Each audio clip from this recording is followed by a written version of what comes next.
Tu as l'impression de stagner? C'est pas ta stratégie. C'est pas Instagram non plus. C'est ton intention. Annia. Salam, moi c'est Nini. Et ça, c'est ma série. 7 clés pour réussir sans se trahir avant 2026, Inch'Allah.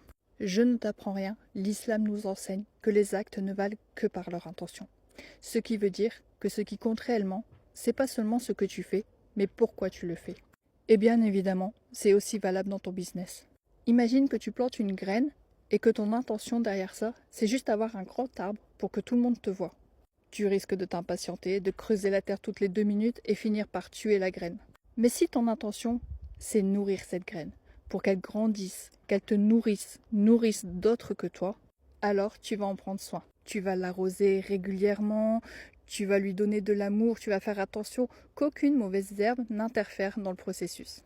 Et c'est ça qui va permettre à cette graine de grandir et de donner des fruits. Et dans ton business, c'est pareil.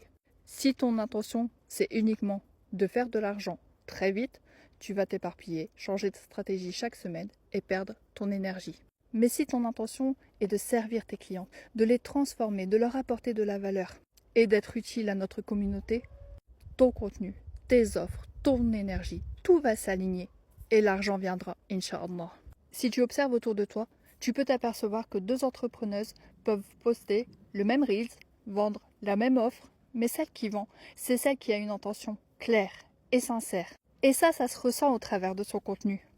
Alors aujourd'hui, pose-toi cette question. Est-ce que mon intention est alignée à ce que je veux bâtir ou est-ce que je cours juste après des résultats qui manquent de sens?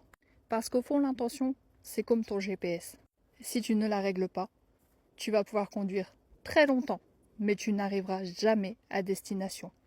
Alors Habibti, je te laisse méditer sur ça et je te donne rendez-vous demain pour parler du secret qui apaise le cœur de l'entrepreneuse musulmane. Parce que moi, j'ai pas fini de parler.